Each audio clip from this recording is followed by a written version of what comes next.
Hello guys, today let us talk about the blood supply of the brain, which is an extremely important topic.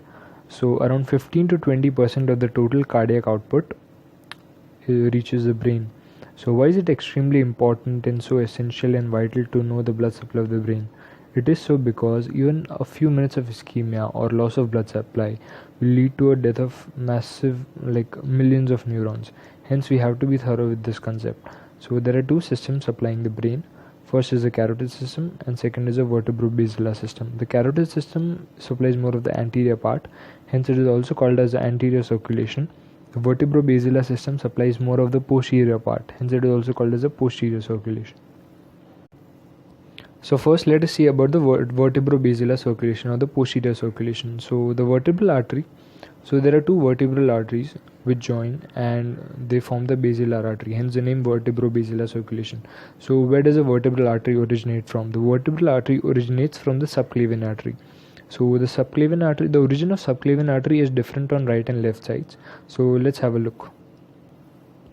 So the right subclavian artery originates from the brachiocephalic trunk and the left subclavian artery is a branch of the aorta. So now both the subclavian artery, here just one is shown, the subclavian artery has given of the branch called as a vertebral artery.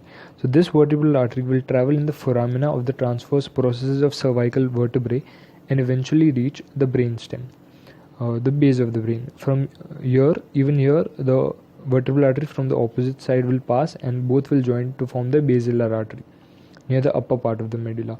So let's see where exactly this business of joining of the vertebral artery is happening, what is happening, where it is happening.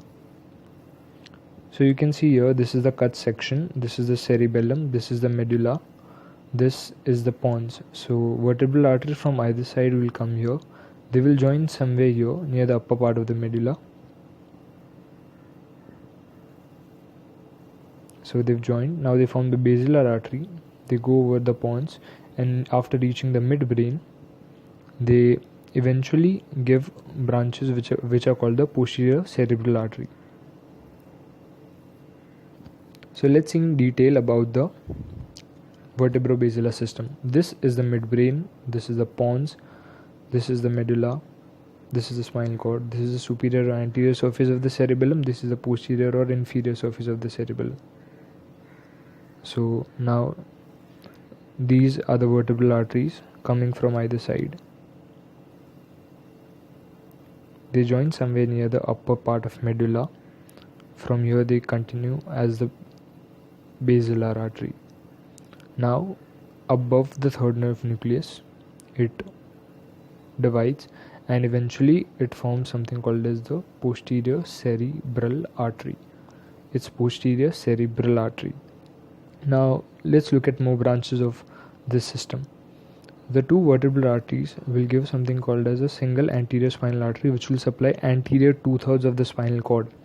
Now the same vertebral arteries will also give something called as pica, P-I-C-A. It is the posterior inferior cerebellar artery. Now then we have something called as the anterior inferior cerebellar artery, which is more anterior than pica as the name suggests. So this can come either from the vertebral arteries or from the basilar artery, either of them. And going more upwards we have the labyrinthine artery. Labyrinthine artery is really long and it travels along with the 8th cranial nerve in the internal acoustic meatus. Now this is the pons, remember. So there are direct branches supplying the pons, and the final branch before the PCA is the superior cerebellar artery. Hope you're clear with this. So these are the two vertebral arteries. This is the anterior spinal artery. This branch from the vertebral artery is the posterior inferior cerebellar artery. This is the really long labyrinthine artery. These are the direct branches over the pons, and this is the posterior cerebral artery. So now we are done with the posterior circulation. Now let's go to the anterior circulation. So guys, now let's come to the anterior circulation. So to understand the anterior circulation more properly, we look at the skull from the top. So this is the anterior cranial fossa, this is the middle cranial fossa, and this is the posterior cranial fossa. So by our discussion on the vertebral system, we should remember that we have something called as a vertebro-basilar system. So this is the basilar artery. It eventually gives branches which are called the posterior cerebral artery. Now let's come to the anterior circulation. In the anterior circulation, the main artery is the internal carotid artery. This internal carotid artery lies in the middle cranial fossa. So it enters the skull through foramen lacerum. It pierces the dura mater, it pierces the arachnoid mater, and eventually lands up in the subarachnoid space. So in the subarachnoid space, it gives numerous branches. So the first branch that it gives is the anterior cerebral artery on either side. And so this is the anterior cerebral artery. We'll look at the vascular territories, we'll look at the territories which it supplies in a bit. So this is the anterior cerebral artery. An important thing to note is that there is an anterior communicating artery which communicates the anterior cerebral artery of the left side to that of the right side. So for example, if suppose there was a block somewhere here in this part, then blood from here will come and feed this area and even this area. So that is the importance of the communicating artery, of the anterior communicating artery. Now we come to another branch which goes a bit laterally. This is called the middle cerebral artery, which is extremely important. We look at the details in a bit. So this was the anterior cerebral artery, this is the middle cerebral artery.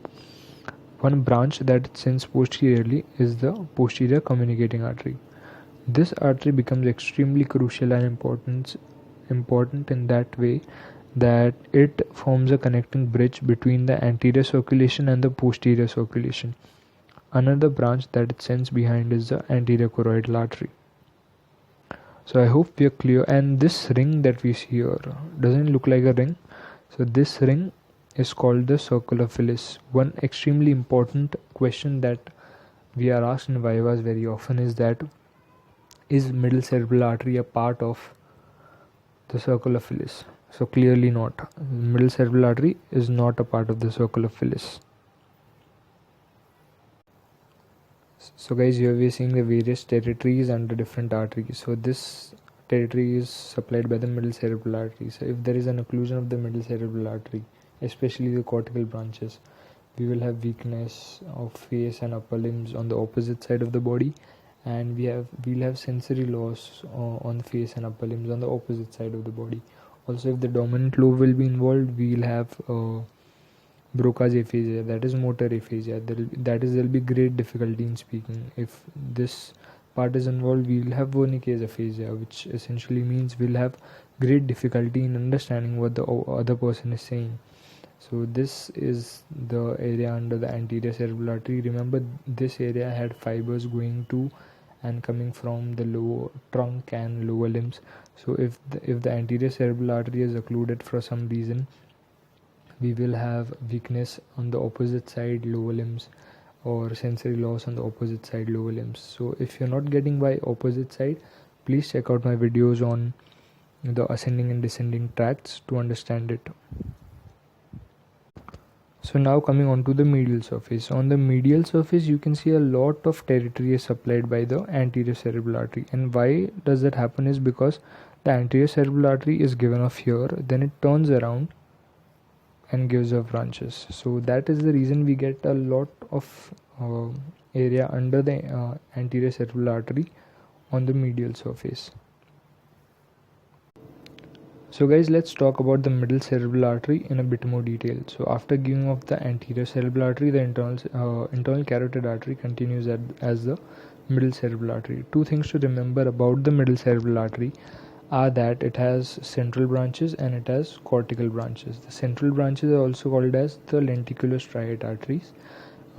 They supply to more internal structures, like they will supply to posterior limb of internal capsule, they will supply to the thalamus, and after this the MCA divides into superior and inferior division. The superior division will supply the superolateral parts of the frontal and parietal lobes, while the MCA inferior division will supply to much of the part of the temporal lobe. So guys, remember we had something called as a homunculus in the brain. So for example, if this was the area, This is the area supplying the lower limb. This was supplied by the anterior cerebral artery, and this area is supplied by the middle cerebral artery. But we also know that all these fibers condense down and pass through something called as the internal capsule, and this internal capsule, as we have seen now, is supplied by lenticular-striate branches of the middle cerebral artery. So guys, suppose for some reason blood supply to this part, that is the superior division of MCA, was cut off. So what will be the clinical presentation? So the clinical presentation would be weakness or paresis on the upper limbs and face on the opposite side of the body due to pyramids, due to the pyramidal decussation at the lower part of the medulla, hence the opposite side. And also you will get sensory loss, same on the upper limbs and face on the opposite side. And also do remember that here somewhere here there is the Broca's area. So if this is the dominant hemisphere, there will be Broca's aphasia or motor aphasia for that person. So that will be the clinical presentation if the superior division of MCA is involved. Now what if the same MCA but the central branches or the lenticular-striate branches are involved? So if this particular artery or these branches are involved, what will happen is you will get weakness in upper limbs and face, obviously, but you will also get weakness for lower limbs. Why? Because fibers going to supply the lower limb pass essentially through the internal capsule. Although the area is under the influence of anterior cerebral artery, but still all the fibers going down into the spinal cord pass through the internal capsule, and the blood supply to the internal capsule is hampered. So this occlusion of these arteries will result in contralateral, that is opposite side, both upper and lower limb weakness along with facial weakness, and sensory loss on the opposite side. And if this is the dominant lobe, there will be motor aphasia or Broca's aphasia. And since this and if this stem, this is the entire stem, before dividing into central and cortical branches, this is the stem. So you will get features of central occlusion as well as features of Wernicke's aphasia, because blood supply to the inferior division is also hampered. So I hope you understood this lecture on blood supply and the application of these particular concepts onto the clinical presentation of a case of stroke. Thank you.